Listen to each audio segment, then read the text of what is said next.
There are bonds that are strong. There are bonds that are unbreakable. And then there are bonds that are fatal. We often romanticize the idea of twins. We think of telepathy. We think of a best friend who is built into your DNA, someone who understands you without words. But what happens when that connection becomes a cage? What happens when the only person who understands you is also the person who is slowly destroying you? Imagine you are sitting in a van. It is March 9, 1993. You are 29 years old. You have spent the last 11 years locked inside a high-security psychiatric hospital for the criminally insane, surrounded by murderers and rapists. But today, you are finally free. The doors of Broadmoor Hospital have opened. You and your twin sister are being transferred to a lower security clinic. It is the first day of the rest of your life. But as the van rolls down the highway, your sister leans her head on your shoulder. She looks at you with eyes that are heavy, resigned and terrified. She whispers 3 words. At long last. And then she closes her eyes. She doesn't wake up. When the van arrives at the destination, she is dead. The doctors will find no drugs in her system. They will find no poison. They will find no injury. Her heart simply stopped. But you know the truth. You know because you discussed it. You agreed to it. You made a pact in the dark corners of your cell. You decided that for one of you to finally live a normal life, the other one had to die. This is the story of June and Jennifer Gibbons, the silent twins. It is a story of a shared madness, so deep it created a new language. It is a story of 2 literary geniuses trapped in a world that saw them as monsters.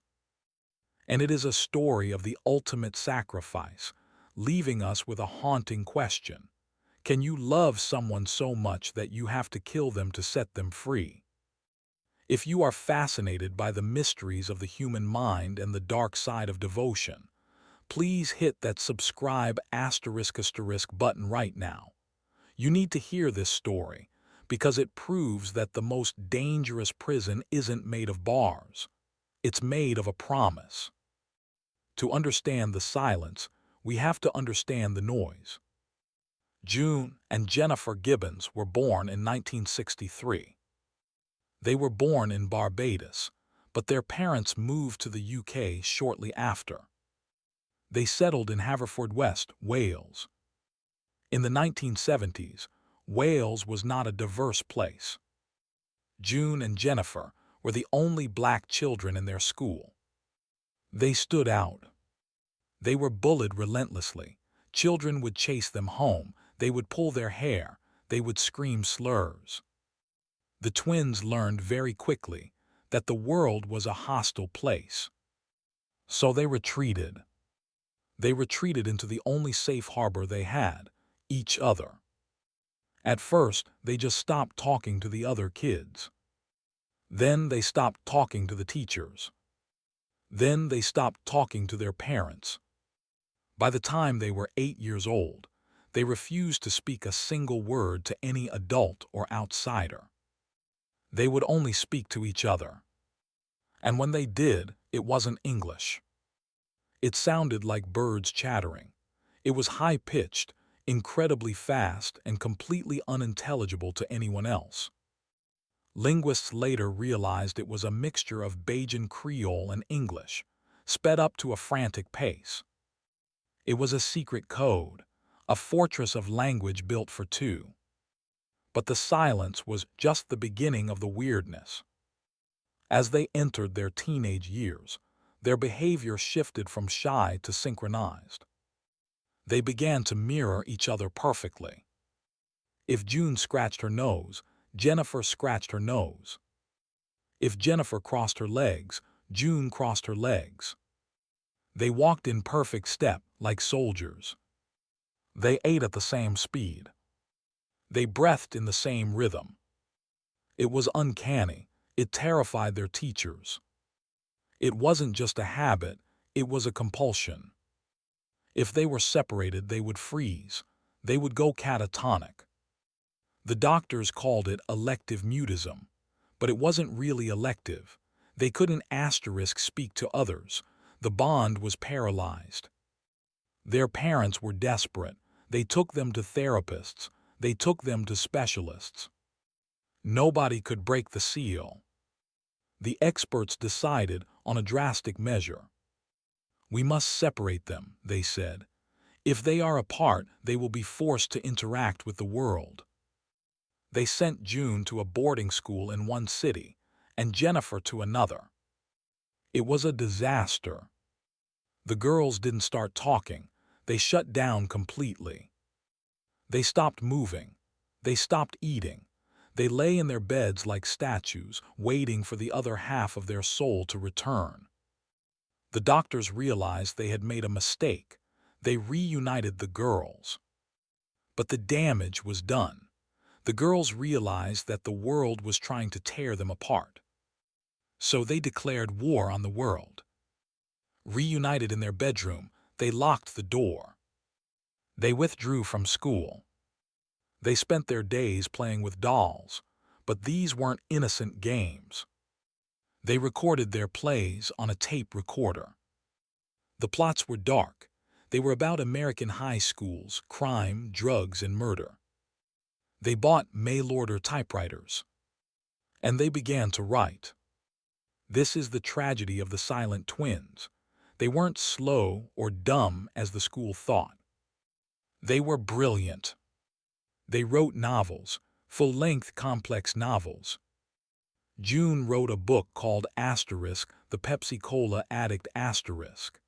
It's about a high school student who is seduced by a teacher and sent to a reformatory. Jennifer wrote The Pugilist Asterisk, about a physician who kills his son to save the boy's life. The themes were violent. They were sexual. They were incredibly mature for 16-year-old girls who had never kissed a boy or left their house. They tried to get published. They sent manuscripts to magazines. They got rejected. But they kept writing, millions of words. Their diaries, found later, revealed the true horror of their relationship. We assume that because they were close, they loved each other. But their diaries reveal a relationship that was more like a hostage situation. They hated each other. They feared each other. Jennifer wrote, June is a dark shadow. She wants to enslave me. She is my enemy. June wrote, I am afraid of her. She is stronger than me. She possesses me. They felt that they were stealing each other's life force. They believed that one was sucking the soul out of the other. They would have violent fights, scratching, biting, trying to kill each other in their bedroom. And then, 5 minutes later, they would be grooming each other's hair, speaking their secret bird language. It was a toxic, codependent spiral. And when the writing didn't get them the fame they craved, they decided to get attention another way. 1981. The girls were 18. They were bored. They were frustrated geniuses. They decided to create their own drama. They started drinking vodka, whiskey. Alcohol loosened their tongues. They started to speak a little to local boys. But they were awkward. They were intense. The boys didn't know what to make of them. So they turned to destruction. They started setting fires. They burned down a tractor shed. They burned down a technical college building. They broke into buildings and stole pencils and markers. It was petty, chaotic crime. But they wanted to be caught. They stood nearby and watched the flames. They wrote about the arson in their diaries with glee. Eventually, the police caught them. They didn't deny it. They didn't speak, but they didn't run. The court system looked at them. They saw 2 black girls who refused to speak, moved like robots and set fires. They didn't see troubled writers. They saw psychopaths. The judge used the Mental Health Act. He sentenced them to Broadmoor Hospital ***. This was not a juvenile detention center. This was a high-security psychiatric prison. It was the home of the Yorkshire Ripper. It was the home of Britain's most dangerous killers. And now, it was the home of two 19-year-old girls who had burned a shed. Broadmoor broke them. They were separated initially, then reunited. They spent *11 years there. They were medicated heavily. The doctors gave them massive doses of antipsychotics to cure their silence. The drugs made them sluggish. Their creativity died. Jennifer wrote in her diary, "The creative part of me is gone. I am a zombie." They stopped writing novels. They spent their days staring at the walls or chain-smoking. The synchronicity continued. Nurses reported that even when the girls were in solitary confinement in different cells, they would freeze in the same pose at the same time. They would eat at the same time. It defied medical explanation. But as the years dragged on, a new realization took hold. They realized they would never be released as long as they were together. They were a feedback loop. As long as the silent twins existed, June and Jennifer could not exist as individuals. They began to discuss the endgame. This is the part that chills you to the bone. According to Marjorie Wallace, a journalist who befriended them and wrote their biography, the girls began to speak about a sacrifice. They came to a logical, cold conclusion. One of us has to die. If one dies, the other will be forced to speak. The other will be free. They didn't flip a coin. Jennifer, the younger twin, by 10 minutes, decided she would be the martyr. She told Marjorie Wallace, "I'm going to have to die." Marjorie laughed it off nervously. "Don't be silly." Jennifer looked at her with dead seriousness. "No, we've decided." March 1993. The doctors finally agreed to transfer them to a lower security clinic in Wales. It was supposed to be a happy day. But Jennifer was preparing for her funeral. She told June, "At long last we're out." She wasn't talking about the hospital. She was talking about the Pact. The transfer van arrived. The girls got in. They were chatting. They spoke more now, after years of therapy, but still mostly to each other. But Jennifer looked weak. She looked pale. She rested her head on June's shoulder.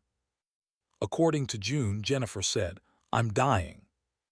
June thought she was joking or being dramatic. But Jennifer's breathing became shallow. She closed her eyes. By the time the van arrived at the Caswell Clinic, Jennifer Gibbons was unconscious. She was rushed to the emergency room. The doctors tried everything. But she was gone. She was 29 years old. The autopsy was baffling. Jennifer was young. She was physically healthy despite the smoking. There were no drugs in her system, no poison, no signs of strangulation. The cause of death was listed as acute myocarditis ***. Sudden inflammation of the heart. It happens, a virus can cause it. But for it to happen on that day, at that exact moment, after she predicted it, after they agreed to it, it defies statistical probability. It suggests a psychosomatic death. That Jennifer Gibbons literally willed her own heart to stop beating. She turned off the switch. June was devastated. She wrote poems for Jennifer. She grieved. But then something strange happened. A few days after Jennifer's death, June walked into the common room of the clinic. She went up to a stranger, and she spoke in a clear, normal voice. "Hello, I'm June." The silence was broken. The curse was lifted. June later said, "I felt a weight lift off me. I was free." She didn't need the secret language anymore. She didn't need the synchronized movements. She was just June. She was released from the hospital shortly after. She moved back to her hometown. She got her own apartment. She lives a quiet life. She is accepted by the community. She talks to her neighbors. She smiles. She is normal. But every Sunday, she visits a grave. On the headstone of Jennifer Gibbons, there is a poem engraved, a poem written by June. "We once were two. We two made one. We no more two. Through life be one. Rest in peace." The story of the silent twins is a unique documentary subject because it isn't really a crime story. It's a love story gone cancerous. It forces us to ask, what creates a personality? Are we individuals, or are we reflections of the people around us? June and Jennifer were a mirror that reflected each other endlessly until the image became distorted. They created a world so vivid, so intense, that reality couldn't compete. And when reality finally forced its way in, the bubble had to pop. It is also a damning indictment of the system. Why were two teenage girls, whose crimes were property damage, locked up with serial killers for 11 years? Why did nobody see the brilliance in their writing? They were treated as problems to be medicated, not minds to be understood. If they had been nurtured, they might have been famous novelists. Instead, one is dead, and the other is a survivor of a war nobody else saw. June Gibbons is in her 60s now. She still lives in Wales. She carries the ghost of her sister with her every day. She knows that she is living on borrowed time, time that was bought with Jennifer's life. The mystery remains, how did Jennifer do it? How do you stop your heart with your mind? Was it the ultimate act of love? Or was it the ultimate act of control? Did Jennifer die to save June? Or did she die to ensure that June would always be alone, missing her other half?